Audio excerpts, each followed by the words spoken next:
दुनिया में गुनाहों का जाल है, जैसे कांटों से बच बच के गुजरते हो ऐसे ही दुनिया में गुनाहों से बच बच के चले जाओ।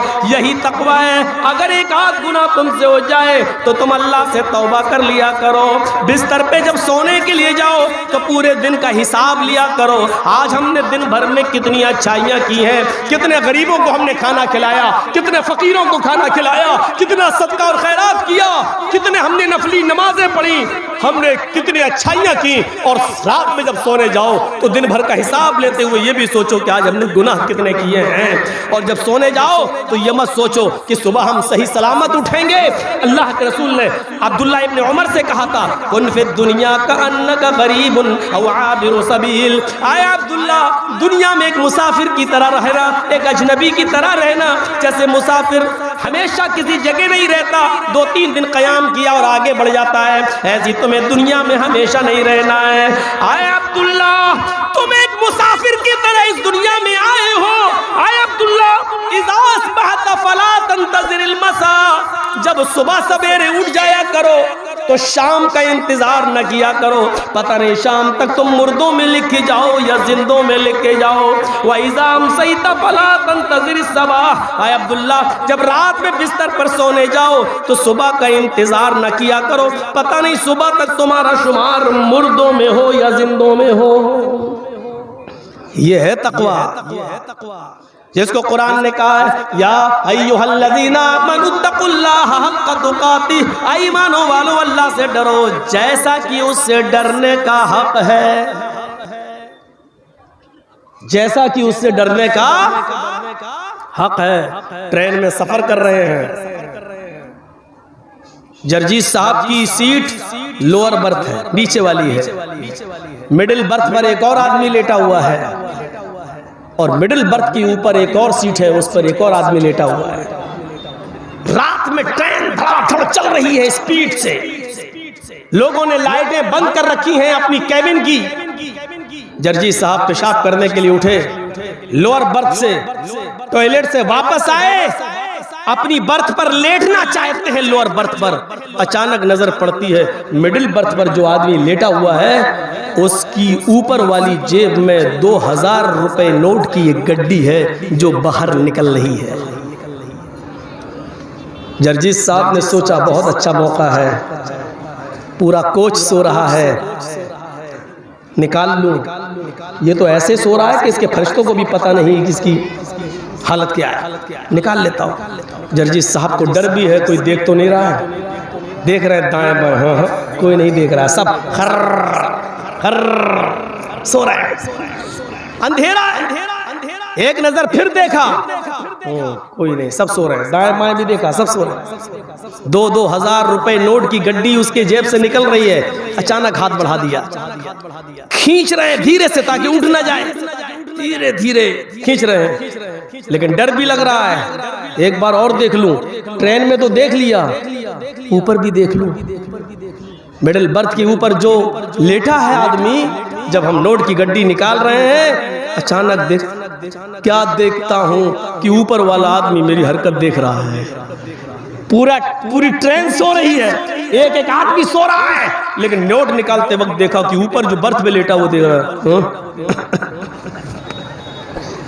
वहीं रुक गया हाथ। अब 2 ही रास्ते हैं साहब, मैं चोर नहीं हूं, पैसे निकल रहे थे अंदर कर रहा था, या तो झूठ बोलूं, एक रास्ता ये है, या दूसरा रास्ता ये है, सुन भाई अब तू भी देख लिया है तो आधा तेरा आधा मेरा, कहना किसी से नहीं। एक रास्ता ये है, लेकिन नीयत खराब हो गई, तुझे क्यों दूंगा, निकाल तो मैं रहा हूं।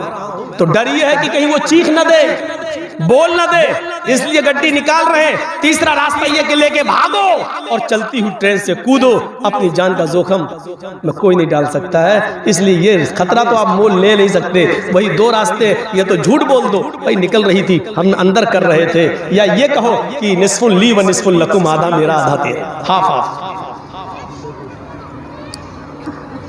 जब ऊपर वाला आदमी आपकी हरकत देखता है तो आपकी हिम्मत चोरी करने की नहीं होती, आप उस नोट की गड्डी को अंदर कर देते हैं। एक मामूली इंसान जब आपके मामूली जुर्म को देखता है तो आप जुर्म करने की हिम्मत नहीं करते हैं। शराब की बोतल हाथ में लेते हुए, चोरी करते हुए, जिना करते हुए, आईपीएल के मैच में दड़े और सट्टा लगाते हुए, अगर यही ख्याल एक मुसलमान के दिल में पैदा हो जाए कि दुनिया की सारी निगाहें मुझे नहीं देख रही हैं, लेकिन अल्लाह रब्बुल आलमीन की निगाहें मुझे देख रही हैं, वो बसीर है, समीअ है, वो सुनता भी है और देखता भी है। सुनता है तो इतना ज्यादा सुनता है कि काली रात में, काले जंगल में, काले पहाड़ पे चलने वाली काली चींटी के पैर के रखने की आहट को भी वो इतनी बुलंदी से सुन लेता है। काली रात में, काले जंगल में, काले पहाड़ के ऊपर चलने वाली काली चींटी के पैर के रखने की भी आवाज वो इतनी बुलंदी से सुन लेता है।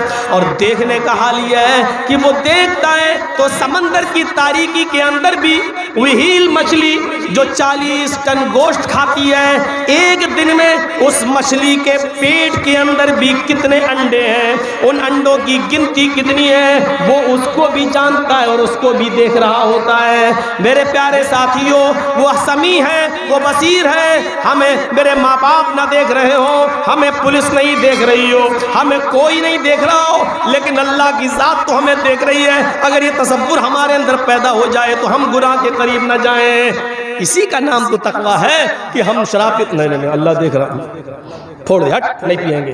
ये है तकवा, हम अल्लाह के डर से कोई चीज छोड़ दें।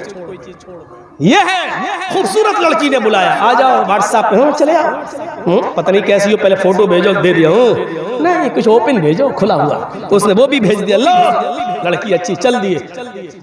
तकवा तो तब है जब बिस्तर पर उसके साथ लेटे हो, दोनों अपने कपड़े उतार रहे हो और उस वक्त ये ख्याल पैदा हो जाए कि दुनिया की सारी निगाहें नहीं देख रही हैं, लेकिन अल्लाह देख रहा है। हट, लात मारे, भग, चल, आई हमारा ईमान खराब करने, और उसी वक्त वहां से निकल जाए।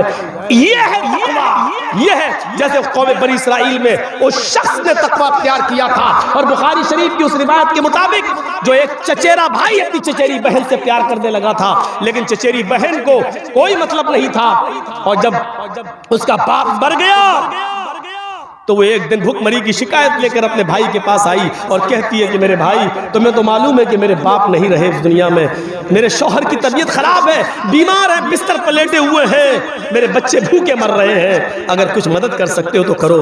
और आज मौका मिला उस आदमी को, चचेरे भाई को, कहता है, आए मेरी बहन, चचेरी बहन, पूरी जिंदगी तुमसे जो बात नहीं कह सका वो आज कह रहा हूँ। चचा की जिंदगी में मैं तुम्हें नहीं पा सका, मैं तुम्हें चाहता हूँ, अगर तुम्हें मंजूर हो तो आज की रात मेरे पास आ जाना, तब मैं तुम्हें इतने दिनार या दिरहम मैं तुम्हें दे दूंगा।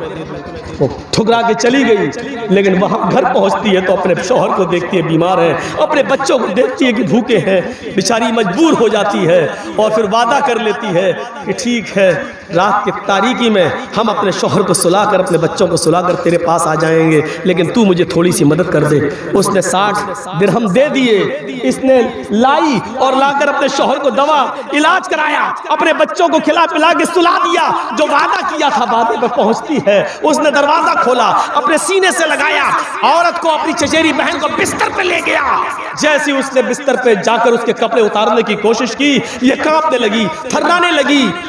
उसके चचेरे भाई ने कहा, तुम जब आई थी तो इतना नहीं कांप रही थी, तुम्हारी ये हालत, जब इतना डरोगी तो आगे का काम कैसे होगा?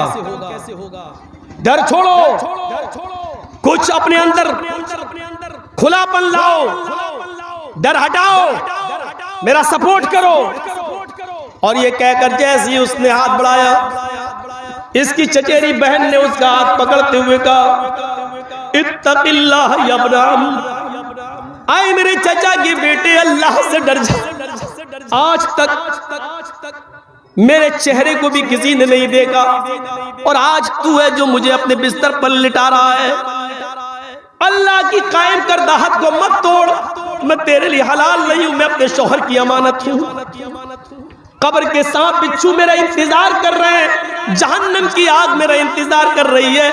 चंद लम्हों की लज्जत से मेरी जिंदगी भर की इबादत को बेकार मत कर। इतना कहना था, अल्लाह से डर। बुखारी शरीफ की हदीस के अल्फाज हैं, उस नौजवान ने, उस लड़के ने अपनी बहन को छोड़ दिया और कहता है कि मेरी बहन जा, अल्लाह से डर, अल्लाह का नाम लिया, कहा कहता अल्लाह से डर, मेरी तो पूरी जिंदगी गुनाहों में चली गई और तू तो एक काम, और वो भी अभी तूने किया नहीं है गलत काम, तू एक ऐसे काम पर डर रही है जो अभी तूने किया भी नहीं है, जा, मैंने तुझे छोड़ दिया। जब वो जाने लगी तो चचेरे भाई ने आवाज दी, सुन, मैं बहुत सियाकार गुनाहगार इंसान हूं, कयामत के दिन जब अल्लाह ताला मुझे मेरी बदअमली की वजह से जहन्नम में डाले और फेंके, तो कयामत के दिन अल्लाह के दरबार में इतनी गवाही जरूर दे देना, क्या है अल्लाह, ये मेरे साथ गंदा काम करने जा रहा था, लेकिन जब मैंने कहा अल्लाह से डर जा, इत्तक़िल्लाह, जब तेरा नाम लिया तो तेरे डर से इसने मुझे छोड़ दिया था। शायद तेरी इतनी गवाही की बिना पर अल्लाह मेरी बख्शिश कर दे, शायद अल्लाह मेरी मग़फ़िरत फरमा दे। मेरे भाइयों, लड़की मौजूद है, बिस्तर मौजूद है, इसने उस पर काबू भी पा लिया है, ये वादे के मुताबिक चली भी गई है, खूबसूरत जिस्म इसकी आंखों के सामने, लेकिन जैसी कहती है अल्लाह से डर, और उसने अल्लाह के डर को अपने दिल में महसूस करते हुए इस लड़की को नजरअंदाज कर दिया, फिर इसके जिस्म के करीब नहीं गया। मेरे भाइयों, हकीकत में खौफ खुदा इसी को कहते हैं, हकीकत में तकवा इसी को कहते हैं, ये है डर, ये है अल्लाह का खौफ। और ये चीज़ अगर हमारी ज़िंदगी के अंदर आ जाए, ये चीज़ अगर हमारी जिंदगी के अंदर पैदा हो जाए, तो हमारी दुनिया भी संवर जाए और आखिरत भी संवर जाए।